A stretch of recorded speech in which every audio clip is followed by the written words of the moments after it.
ನಾಯಕತ್ವ ಬದಲಾವಣೆ ವಿಚಾರದಲ್ಲಿ ಹೈಕಮಾಂಡ್ ಎಂಟ್ರಿ ಆಗ್ತಿದ್ದಂಗೆ ಸಿದ್ದು ಹಾಗೂ ಡಿಕೆಶಿ ಬಣಗಳು ಫುಲ್ ಸೈಲೆಂಟ್ ಆಗಿವೆ.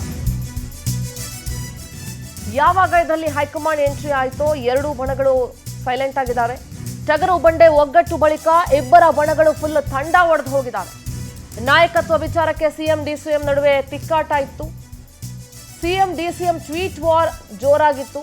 ಕುರ್ಚಿ ಕದನನೂ ಸಿಕ್ಕಾಪಟ್ಟೆ ಜೋರಾಗಿತ್ತು. ಪವರ್ ಶೇರಿಂಗ್ ಬೀದಿಗೆ ಬಂದ ಕಾರಣ ಹೈಕಮಾಂಡ್ ಎಂಟ್ರಿ ಕೊಟ್ಟು ದೆಹಲಿಗೆ ಪೆರೇಡ್ ನಡೆಸಿದ್ರು ಡಿಸಿಎಂ ಡಿಕೆಶಿ ಬಣದ ಶಾಸಕರು. ಬಹಿರಂಗವಾಗಿ ಡಿಕೆಶಿ ಸಿಎಂ ಆಗಬೇಕು ಅಂತ ಒತ್ತಾಯಿಸಿದ್ರು. ಸಿದ್ದು ಆಪ್ತ ಬಣದ ಶಾಸಕರು ಸಚಿವರು ಕೂಡ ಸಭೆಗಳನ್ನ ನಡೆಸಿದ್ರು. ಬ್ಯಾಕ್ ಟು ಬ್ಯಾಕ್ ರಹಸ್ಯ ಸಭೆಗಳನ್ನ ಮುಖ್ಯಮಂತ್ರಿಗಳ ಆಪ್ತರು ನಡೆಸಿದ್ರು. ಹೀಗಾಗಿ ಹೈಕಮಾಂಡ್ ಎಂಟ್ರಿಯಿಂದ ಎರಡೂ ಬಣಗಳು ಸೈಲೆಂಟ್ ಆಗಿದ್ದಾವೆ. ಬ್ರೇಕ್ಫಾಸ್ಟ್ ಸಭೆ ಮಾಡಿಸಿ ಒಗ್ಗಟ್ಟನ್ನ ಮೂಡಿಸಿ ಇವರಿಬ್ಬರ ನಡುವೆ ಇದ್ದಂತಹ ತಿಕ್ಕಾಟಕ್ಕೆ ಒಂದು ಹಂತದಲ್ಲಿ ಅಟ್ಲೀಸ್ಟ್ ಟೆಂಪರರಿ ಬ್ರೇಕ್ ಆದರೂ ಬಿದ್ದಿದೆ. ಸೊ ಹೀಗಾಗಿ ಯಾವಾಗ ಇಬ್ರು ನಾಯಕರು ಒಗ್ಗಟ್ಟು ಪ್ರದರ್ಶನ ಮಾಡಿದ್ರೋ, ಯಾವಾಗ ನಮ್ಮಿಬ್ಬರ ಮಧ್ಯದಲ್ಲಿ ಯಾವುದೇ ರೀತಿಯಾದಂತಹ ಭಿನ್ನಾಭಿಪ್ರಾಯಗಳಾಗ್ಲಿ ಸಮಸ್ಯೆಗಳಾಗ್ಲಿ ಇಲ್ಲ ಅಂತ ಹೇಳಿದ್ರು, ಆ ಕ್ಷಣದಿಂದಲೇ ಎರಡೂ ಬಣಗಳು ತಂಡ ಹೊಡೆದು ಹೋಗಿದ್ದಾವೆ. ಬೇಡಪ್ಪ, ಇವರಿಬ್ಬರ ಮಧ್ಯದಲ್ಲಿ ನಾವು ಹೋಗೋದು ಬೇಡ ಅಂತ ಹೇಳಿ ಎರಡೂ ಬಣಗಳು ತಣ್ಣಗಾಗಿರುವಂಥ ಮಾಹಿತಿ ಇದೆ. ಒಳಗೊಳಗೆ ತಂತ್ರಗಳು ಪ್ರತಿತಂತ್ರಗಳು ಎಲ್ಲ ಕೂಡ ನಡೀತಾ ಇದ್ರು.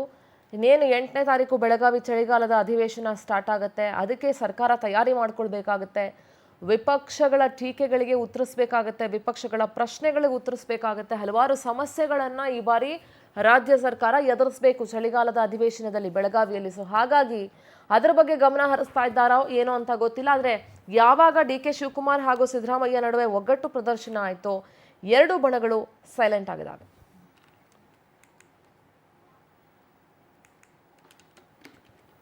ನೋಡಿ, ಬ್ರೇಕ್ಫಾಸ್ಟ್ ಮೀಟಿಂಗ್ ಆಗಿತ್ತು. ಬ್ರೇಕ್ಫಾಸ್ಟ್ ಮೀಟಿಂಗ್ ಆದ ನಂತರ ಆಲ್ರೆಡಿ ನಮ್ಮಿಬ್ಬರ ಮಧ್ಯೆ ಯಾವುದೇ ಸಮಸ್ಯೆ ಇಲ್ಲ, ಭಿನ್ನಾಭಿಪ್ರಾಯ ಇಲ್ಲ. ಹೈಕಮಾಂಡ್ ಹೇಳ್ದಂಗೆ ನಾವಿಬ್ಬರು ಕೂಡ ಕೇಳ್ತೀವಿ ಅಂತ ಹೇಳಿದರು. ಆರಂಭದಿಂದಲೂ ಅದನ್ನೇ ಹೇಳ್ತಾ ಬಂದಿದ್ರು, ಹೈಕಮಾಂಡ್ ಹೇಳ್ದಂಗೆ ಕೇಳ್ತೀವಿ ಅಂತ. ಆದರೆ ಒಳಗೊಳಗೆ ಮತ್ತು ಬಹಿರಂಗವಾಗಿ ಒಂದಷ್ಟು ಪ್ರಯತ್ನಗಳು ನಡೆದಿದ್ವು ಸಿಎಂ ಕುರ್ಚಿಗೋಸ್ಕರ. ಸೊ ಇದೆಲ್ಲದರ ನಡುವೆ ಎರಡೂ ಬಣಗಳ ಮದುವೆ ಎಲ್ಲೋ ಒಂದು ಕಡೆ ಆಂತರಿಕ ಕಚ್ಚಾಟ ಜಾಸ್ತಿ ಆಗಿದೆ ಕಾಂಗ್ರೆಸ್ನಲ್ಲಿ ಅನ್ನುವಂಥ ಮಾತುಗಳಿತ್ತು. ಸೊ ಎರಡೂ ಬಣಗಳ ನಡುವೆ ಇದ್ದಂಥ ಈ ಹೋರಾಟಗಳು, ಈ ಬಹಿರಂಗ ಹೇಳಿಕೆಗಳು ಇವೆಲ್ಲದಕ್ಕೂ ಈಗ ಬ್ರೇಕ್ ಬಿದ್ದಿದೆ.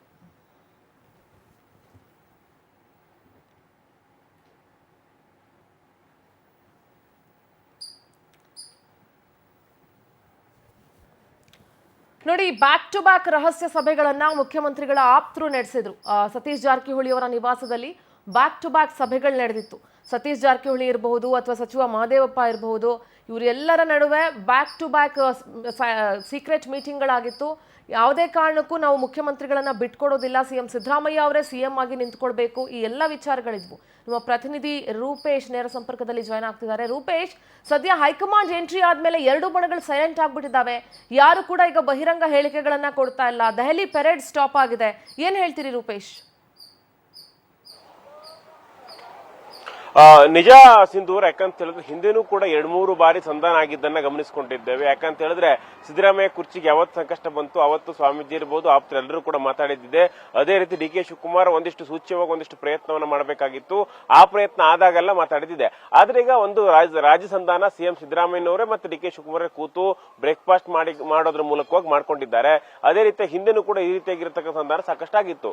ಆದ್ರೆ ಈಗ ಹೈಕಮಾಂಡ್ ಒಂದ್ ರೀತಿ, ಯಾಕಂದ್ರೆ ಈಗ ಬ್ರೇಕ್ಫಾಸ್ಟ್ ಮೀಟಿಂಗ್ ಮೂಲಕವಾಗಿ ಹೊರ ಕಸರತ್ತುಗಳು, ಯಾಕಂದ್ರೆ ಬಹಿರಂಗವಾಗಿ ಕಸರತ್ತುಗಳಾಗ್ತಾ ಇಲ್ಲ, ಆದ್ರೆ ಒಳಗೆ ಕಸರತ್ತುಗಳಾಗ್ತಾ ಇದೆ. ಹೀಗಾಗಿ ಮಲ್ಲಿಕಾರ್ಜುನ್ ಖರ್ಗೆ ಅವರು, ಸೋನಿಯಾ ಗಾಂಧಿ ಅವರು ಹೇಳಿದ್ದಾರೆ ಈ ವಿಚಾರ, ಯಾಕಂತ ಹೇಳಿದ್ರೆ ನಿಮ್ಮ ಅಭಿಪ್ರಾಯವನ್ನು ಕೊಡಬೇಕು ಅಂತ, ನಾಯಕತ್ವ ಬದಲಾವಣೆ ಆಗಬೇಕು ಬೇಡುವಂತ ವಿಚಾರದಲ್ಲಿ ನಿಮ್ಮ ಅಭಿಪ್ರಾಯ ಕೊಡಬೇಕು ಅಂತೇಳಿ ಖರ್ಗೆ ಅವರು ಸೋನಿಯಾ ಗಾಂಧಿ ಕೇಳಿದ್ದಾರೆ ಅಂತ ಹೇಳಲಾಗ್ತಾ ಇದೆ.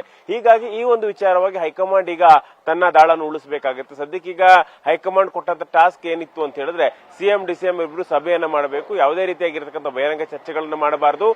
ಶಾಸಕರ ಪರೇಡ್ ಇರಬಹುದು, ಅಭಿಪ್ರಾಯ ಸಂಗ್ರಹಣೆ ಇರಬಹುದು, ಸಹಿ ಸಂಗ್ರಹ ಯಾವುದೂ ಕೂಡ ಮಾಡಬಾರದು.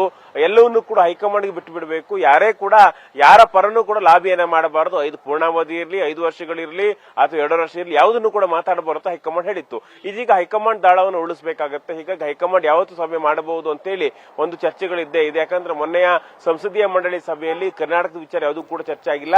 ಚರ್ಚೆ ಆದ್ರೂ ಕೂಡ ನಿರ್ಧಾರ ತೆಗೆದುಕೊಂಡಿರಲಿಲ್ಲ. ಓಕೆ ರೂಪೇಶ್, ಥ್ಯಾಂಕ್ ಯು ನಿಮ್ಮೆಲ್ಲ ಡೀಟೇಲ್ಸ್ಗಾಗಿ.